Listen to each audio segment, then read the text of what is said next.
Olá, meus irmãos e amigos, meditando nos Salmos. Hoje, o alvo das nossas reflexões é o Salmo 132.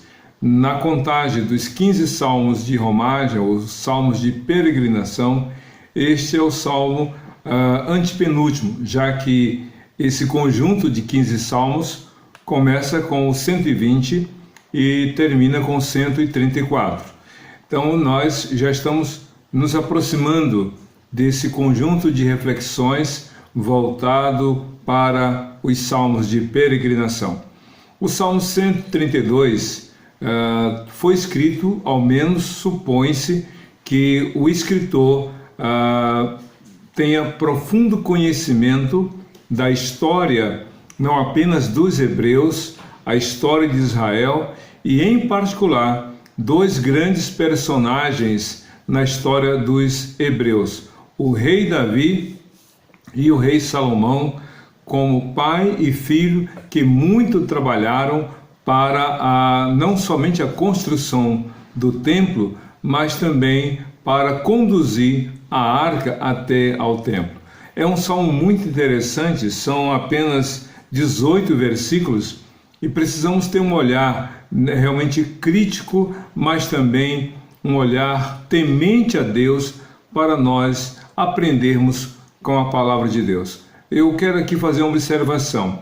Uma pessoa muito crítica, que só vê, só analisa para ver os aspectos negativos realmente de algo que lhe é posto diante dos seus olhos, é como aquela pessoa que vai para um restaurante, passa muito tempo escolhendo ali no menu o que vai realmente, o que pretende comer, e quando é posta a mesa, ou quando é posto à mesa o alimento, passa tempo em demasia analisando, vendo, observando, talvez até comentando e criticando, mas não se alimenta. É um grande observador, um grande analista do prato que foi feito, da forma como foi feito, o que ele compõe, os ingredientes, mas não se alimenta. Assim são algumas pessoas com respeito à palavra de Deus. Elas olham, analisam, apenas fazem suas observações críticas, mas não creem, não são realmente tocadas por essa palavra. É como alguém faminto que vai para um restaurante, observa o alimento e sai de lá continuando faminto. Deus não deseja isso.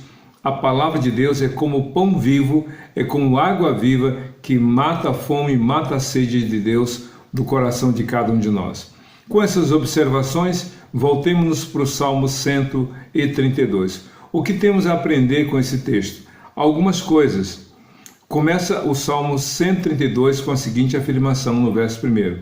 Senhor, lembra-te de Davi e das dificuldades que enfrentou. Começa com essa observação. Talvez por essa palavra inicial, alguns equivocadamente atribuem a Davi a autoria do Salmo. Mas, na verdade, é só uma referência a Davi, porque ao longo do Salmo nós vamos observar que há narrativa de outros aspectos, de atos da história dos hebreus que ocorreram depois do reinado de Davi. Então, obviamente, não foi Davi, mas alguém muito próximo, alguém que conheceu a história e que se identificou com ela. Mas aqui é interessante, diz o texto, Senhor, lembra-te de Davi e das dificuldades que enfrentou. É possível que alguém possa imaginar que essas dificuldades de Davi tenham sido aquelas que ele enfrentou na sua juventude, quando ainda era um jovem que enfrentava as lidas do pastoreio das ovelhas de seu pai, ou que teve que lidar com a oposição de Golias, ou com a incredulidade dos hebreus que não criam que ele poderia vencer aquele gigante. Obviamente não. Tudo indica que essas dificuldades eram pertinentes no período do reinado de Davi, quando ele teve que lidar com muita oposição, com muita luta, principalmente quando ele se dispôs a realmente adorar a Deus de todo o seu coração e a construir realmente um templo para a casa de Deus, como nós vamos aqui ver. As lidas do reinado foram muitas. Davi enfrentou muita oposição interna e externa, enfrentou problemas familiares, mas ele perseverou por causa da sua confiança em Deus. Você pode ter enfrentado muitas dificuldades, meu querido. Você pode ter passado por muitas lutas, minha querida, mas continue confiando em Deus, porque Deus é aquele que realmente cuida de cada um de nós e abençoa aqueles que fazem a vontade dele. No verso 2, na verdade, a gente vê 3 partes importantes no Salmo 132. A primeira parte que estamos lendo é o juramento que Davi fez ao Senhor. Esse juramento. A segunda parte do Salmo, a primeira, então, é esse comprometimento de Davi em construir o templo ao Senhor, de oferecer um lugar de adoração ao Senhor. A gente vê isso na primeira parte. E a segunda parte do Salmo é esse momento em que a arca é levada para o templo e as pessoas vão caminhando, cantando, louvando a Deus, e a gente imagina aquela cena de Davi à frente, com toda a alegria, levando a arca para Jerusalém. E a terceira e última parte é o juramento que Deus fez a Davi. A primeira, Davi faz um juramento a Deus. A segunda parte é a peregrinação em direção à cidade para levar a arca. E a terceira é o juramento que Deus fez a Davi. Então, falando sobre essa questão da escolha, da decisão de Davi, a gente então segue no verso 2 do Salmo 132. Ele jurou ao Senhor e fez um voto ao poderoso Jacó: não entrarei na minha tenda e não me deitarei no meu leito, não permitirei que meus olhos peguem no sono, nem que as minhas pálpebras descansem, enquanto não encontrar um lugar para o Senhor, uma habitação para o poderoso de Jacó. Na verdade, do verso 2 ao versículo 5, a gente vê essa exposição do juramento que Davi fez. Eu não descansarei, eu não vou ficar tranquilo, eu não vou dar repouso à minha alma, não vou dar sono aos meus olhos. Ou seja, Davi estava profundamente comprometido com o Senhor e com o reino de Deus. Mas é interessante que a gente precisa entender algumas palavras aqui para não ficarmos com suposições equivocadas. No verso 5 diz assim: enquanto não encontrar um lugar para o Senhor, uma habitação para o poderoso de Jacó. Deus é Espírito. Jesus disse para a mulher samaritana que Deus é Espírito e importa que aqueles que o adorem em espírito e em verdade. Também ao longo do Novo Testamento a gente observa outras palavras que se referem ao culto a Deus. Nessas palavras, tanto Paulo quanto Pedro dizem que Deus não habita em templos feitos por mãos humanas. Atos 17, por exemplo, Paulo fala isso aos gregos. Mas por que então que no Velho Testamento a gente observa esta ênfase ao templo, ao lugar? Porque Deus assim havia definido desde a época da saída dos hebreus até a Terra Prometida, passando pelo deserto por 40 anos, a gente vê a orientação da parte de Deus em criar ou levar Moisés a construir um templo volante. Esse templo, que era chamado de tabernáculo, era montado e desmontado à medida que cada vez os hebreus paravam ou saíam de um lugar. E esse templo volante era necessário para que eles tivessem um lugar específico para o qual deveria se dirigir, se não fisicamente, ao menos olhar em direção a ele, para prestar culto e adorar ao Senhor. Foi importante e era necessário, porque a nação teria que ser una na adoração e no culto ao Senhor. Do templo volante para um lugar fixo, como aconteceu no livro de 1 e 2 Samuel, a gente observa que o templo, agora chamado de não mais tabernáculo, mas de tenda, ficava na cidade de Siló. A gente observa isso. Depois o templo volante, ou a tenda da adoração, do culto ao Senhor, mudou, foi para uma outra cidade, até que finalmente foi levado por Davi para realmente a cidade de Jerusalém. Só que em Jerusalém, o templo, né, era uma tenda, era uma grande cortina feita de tecido de animal, muito elaborada, muito bonita, mas era um lugar ou uma construção simples comparada com a riqueza do palácio de Davi. Então Davi, fazendo uma comparação com o palácio onde ele morava como rei de Israel e o templo, que era uma tenda, lugar de culto e louvor a Deus, isso inquietou, isso incomodou, e então ele se dispôs a construir um templo para ali ser o lugar de adoração. Quando ele diz, enquanto não encontrar um lugar para o Senhor, uma habitação para o poderoso Jacó, naturalmente ele não estava se referindo ao próprio Deus, mas um lugar para o culto e louvor ao Senhor, para que ali todos pudessem ter a certeza de que estariam adorando ao Senhor. É nesse sentido que fala o Salmo. Deus não se limita aos nossos limites e não são as quatro paredes e o teto de uma construção que fará com que Deus ali habite, mas sim um lugar em que o nome do Senhor deveria ser louvado e adorado. Que coisa maravilhosa! Deus realmente se alegrou em olhar para Davi e ver que Davi estava preocupado em oferecer o melhor para o Senhor. E você tem oferecido o melhor da sua vida para o Senhor? O melhor daquilo que Deus tem dado a você, você tem retribuído ao Senhor? Que coisa maravilhosa! Então Davi fala realmente desse juramento, dessa perspectiva, desse desejo de oferecer um lugar para o louvor a Deus. No verso 6 diz assim: soubemos que a arca estava em Efrata, mas nós a encontramos nos campos de Jaar.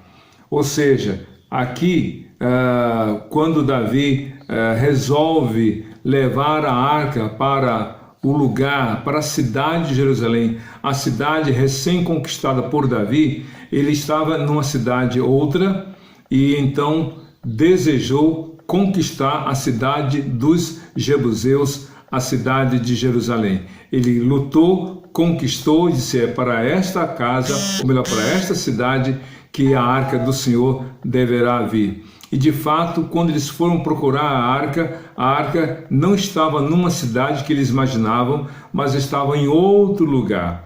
Isso nos leva a pensar numa coisa: qual era o valor que as pessoas estavam dando para as coisas relacionadas a Deus? Procurar a arca num lugar, ela estava em outra. Ou seja, aqueles que deveriam zelar, cuidar pela arca do Senhor, estavam realmente por ela despreocupados. Quantas pessoas têm a Bíblia na mão, mas não leem a palavra de Deus? Quantas pessoas têm a oportunidade de adorar a Deus na igreja, no lugar construído para isso, e não o fazem? Eu me recordo da história de uma pessoa que o marido ia viajar e a esposa disse: querido, deixa dinheiro para mim, já que você vai ficar essa semana fora. E aí ele disse: leia a Bíblia e Deus vai prover. E a esposa: querido, já te avisei, deixa dinheiro para mim para essa semana que você vai estar fora. E ele repetiu: leia a Bíblia que Deus vai prover. E ele viajou. Quando ele voltou uma semana depois, a esposa, revoltada, aborrecida, chateada, disse: eu não pedi para você deixar dinheiro para mim, por que você não deixou? Eu fiquei com dificuldade de alimentar a mim e os meus filhos, porque você não deixou dinheiro para a provisão. E ele disse: você leu a Bíblia? Não, porque se você tivesse lido, você teria observado o que eu tinha dito: leia a Bíblia e Deus dará a provisão. E então ele disse: vá lá buscar a Bíblia. Quando ela foi buscar a Bíblia dela e ela abriu, havia algumas notas de dinheiro. Ou seja, ela havia passado uma semana sem ler a Bíblia. Se tivesse ao menos se dado ao trabalho de ler a Bíblia, iria encontrar dentro dela a provisão para a semana em que o marido estaria ausente. É uma história engraçada, mas verdadeira quanto à sua mensagem. Nós precisamos dar valor à palavra de Deus. Nós muitas vezes nos queixamos, nos aborrecemos e reclamamos das coisas que nos faltam, porque de fato nós não buscamos ao Senhor. Então diz a Bíblia que eles procuraram a arca num lugar e não acharam. No verso 7 diz: vamos para a habitação do Senhor, vamos adorá-lo diante do estrado de seus pés. Davi conduziu a arca até a cidade de Jerusalém. E aqui o escritor do Salmo 132, se referindo aos tempos do reinado de Davi, então demonstrou esse desejo: vamos adorar a Deus, vamos para a habitação do Senhor, vamos adorá-lo diante do estrado de seus pés. E aqui uma palavra muito interessante. Em um dos salmos anteriores, 95, 96, por exemplo, fala de que os céus são a habitação de Deus e a terra é o estrado dos seus pés. O céu é o lugar onde Deus está. Deus habita a glória eterna. O céu onde Deus está não foi criado, porque é a glória eterna dele. E ele é tão grandioso, tão poderoso, que a terra, que é enorme para nós, é apenas um tapete sobre o qual Deus repousa os seus pés. Que coisa maravilhosa! Vamos adorá-lo prostrados, ou adorar diante do estrado de seus pés, falando da atitude de humildade e quebrantamento diante do Senhor. E no verso 8 diz assim, uma coisa muito interessante de Salmo 132: levanta-te, Senhor, e vem para o teu lugar de descanso, tu e a arca para onde está, ou melhor, tu e a arca onde está o teu poder. Esse verso 8 é muito interessante, diz assim: levanta-te, Senhor, e vem para o teu lugar. Essa expressão levanta-te, Senhor, foi repetidas vezes citada por Moisés. Se você ler no livro de Números, por exemplo, em um dos seus capítulos, diz que cada vez que a arca, cada vez que o povo levantava acampamento, eles tinham que também desmontar o tabernáculo, o templo volante, e conduzi-lo até um novo lugar. Então Moisés dizia: levanta-te, Senhor, ou seja, vem conosco, Senhor. E quando a arca parava, disse: repousa, Senhor, esteja conosco. Então havia essa fala constante de Moisés: Deus está conosco enquanto estamos acampados, e Deus segue conosco enquanto peregrinamos. Ou seja, Deus estava constantemente presente neles, presente com eles. Deus está sempre conosco. Deus nunca nos abandona. Vem Covid, vai Covid, vem gripe aviária, sai gripe aviária, vem problemas, sai problema. Deus está sempre conosco. As dificuldades existem, mas o que nos habilita a enfrentá-las é a presença do Senhor. E continua aqui no verso 9: vistam-se de retidão os seus sacerdotes, cantem de alegria os teus fiéis. Por amor do teu servo Davi, não rejeites o teu ungido. O Senhor fez um juramento a Davi, um juramento firme que ele não revogará. Colocarei um dos teus descendentes no seu trono. Vamos então dividir esses dois versículos, o 10 e o 11. O 10 diz: por amor do teu servo, dos teus servos fiéis, ou melhor, vou ler o verso 9. Vistam-se de retidão os teus sacerdotes, cante de alegria os teus fiéis. Aqui o verso 9 fala da adoração a Deus e da postura de cada um no culto a Deus.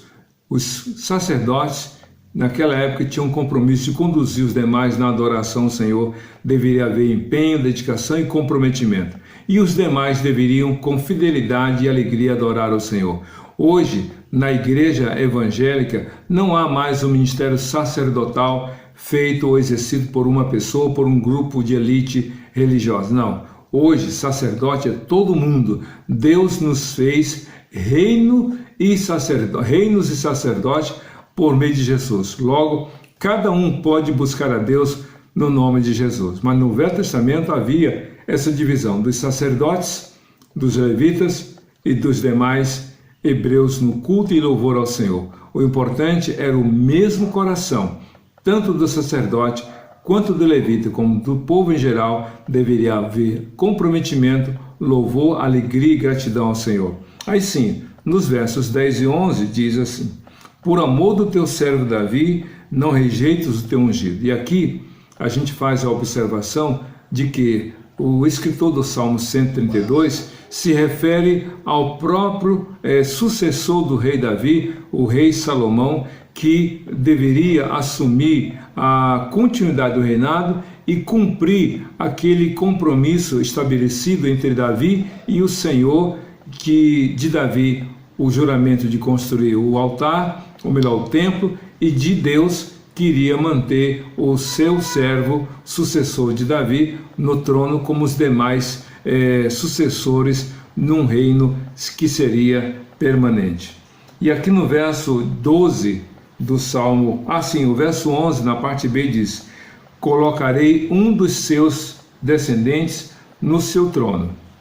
Ou seja, não era Davi que iria garantir a continuidade do seu reinado, mas era o próprio Deus colocando sempre um sucessor para manter firme o reinado de Davi. E de fato, de Davi até Jesus, Deus foi cuidando. É claro que antes do cativeiro babilônico havia um sucessor reinando. Após o cativeiro, a família real praticamente desapareceu, embora a genealogia permaneceu. A prova disso, Mateus capítulo 1, do verso 1 ao 17, a gente vê algumas gerações de Abraão até Davi, uma geração, de Davi até o cativeiro, outra geração, do cativeiro em diante, outra geração. Várias gerações permaneceram e Deus foi cuidando. Por isso que Jesus, filho de José, filho de Maria, também foi chamado de filho de Davi, cumprindo a promessa de Deus. Deus cuida daqueles realmente que nele confiam, e Deus não se esquece de suas promessas, como ele prometeu a Davi um sucessor cujo reino não iria ter fim. E Jesus permanece reinando para todo sempre e sempre e sempre. No verso 12 diz: se os seus filhos forem fiéis à minha aliança e aos testemunhos que eu lhes ensino, também os filhos deles o sucederão no trono para sempre. De Davi veio Salomão, de Salomão Roboão, e assim todos os descendentes de Davi até Jesus. Por isso que Jesus cumpriu a promessa de Deus que Deus fizera a Davi. Davi jurou construir um lugar para o Senhor, e Deus jurou manter uma descendência cujo reino não terá fim no reinado de Davi. Jesus é o Filho de Deus, o único Filho de Deus, mas ele é da descendência de Davi, porque ele nasceu em Belém conforme a promessa. Só que em Jesus, todo aquele que nele crê se torna membro da família de Deus e participante do reino eterno do Senhor. Que bênção! E no verso 13 diz: o Senhor escolheu Sião com o desejo de fazê-la sua habitação. Este será o meu lugar de descanso para sempre. Aqui firmarei o meu trono, pois esse é o meu desejo. De fato, quando Davi propôs construir um templo para o Senhor, Deus aprovou. A prova disso que depois da construção, Salomão passou 7 anos construindo o templo. No dia do primeiro culto de consagração, Deus aprovou aquela construção. E Deus disse: eu vou colocar meu nome neste lugar. Mas sabe, como disse antes, Deus não habita em templos feitos por mãos humanas. Deus disse: eu vou colocar o meu nome neste lugar. para que todo aquele que adorar a mim neste lugar, eu o ouvirei. E todo aquele que orar em direção a este lugar, de todo o coração buscar a mim, eu o ouvirei. Só que o povo se afastou de Deus. O povo se esqueceu de Deus. É interessante que nos versos 13 e 14, Deus fala não só do templo, mas da cidade de Jerusalém. Se o templo era o lugar de culto, a cidade era a propriedade de Deus, o lugar da habitação do Senhor, a cidade que pertence ao Senhor. Só que tanto o templo quanto a cidade foram destruídos porque o povo se afastou de Deus. O povo deixou de crer em Deus, deixou de obedecer ao Senhor. Por isso é que Deus não tem apego às coisas. Eu estarei com vocês enquanto vocês estiverem comigo. Eu irei zelar por esta cidade, por esse templo, enquanto os meus adoradores forem fiéis a mim. No dia em que Israel se afastou de Deus, se tornou idólatra, cultuando a imagens de pau e pedra, de ouro e de prata, o povo se afastou de Deus e Deus então se afastou do seu povo, permitindo que o templo fosse destruído, que Jerusalém fosse destruída. Mas aí continua no verso 15 do Salmo 132. Abençoarei este lugar com fartura, os pobres, os seus pobres, suprirei de pão. Vestirei de salvação os seus sacerdotes, e os seus fiéis a celebrarão com grande alegria. De fato, Deus prometeu e Deus cumpriu. Deus cumpriu a palavra dele, porém, em um dado momento, as pessoas se afastaram de Deus. Diz aqui no verso 17 do Salmo 132: ali farei renascer o poder de Davi e farei brilhar a luz do meu ungido. E de fato Deus restaurou. Jerusalém foi destruída, o templo foi desfeito. O salmista faz essa narrativa do voto, do juramento de Davi, da ida da arca até Jerusalém. Ele foi testemunha de muitas coisas que aqui o Salmo narra. E, sem dúvida alguma, a cidade sofreu as consequências do afastamento dos hebreus do Senhor. Mas Deus prometeu: ali farei renascer o poder de Davi e farei brilhar a luz do meu ungido. De fato, esse salmo é um salmo profético, porque depois de 70 anos de destruição de Jerusalém e da destruição do templo, após 70 anos do cativeiro babilônico, a Bíblia diz que a cidade de Jerusalém foi reconstruída a partir dos seus muros, no livro de Neemias, como também no livro de Esdras. O templo por Zorobabel foi reconstruído, e mais ainda, o próprio Jesus, o Filho de Deus, nasceu, viveu, morreu sem pecado para se tornar o Salvador, cumprindo realmente a promessa de que de Jerusalém viria o Salvador. É por essa razão que no verso 18, o verso 17 eu repito: ali farei brilhar a luz do meu ungido, vestirei de vergonha os meus inimigos, mas nele brilhará a sua coroa. Os inimigos dos hebreus foram profundamente afetados pelas consequências dos seus atos, mas Deus cuidou dos seus servos e do próprio ungido do Senhor, o Salvador. Deus realmente trouxe a vitória. Na linhagem sucessória de Davi, o reinado do povo hebreu foi restaurado, mas em Cristo Jesus, a promessa de Deus de mandar um Salvador para todo mundo se cumpriu.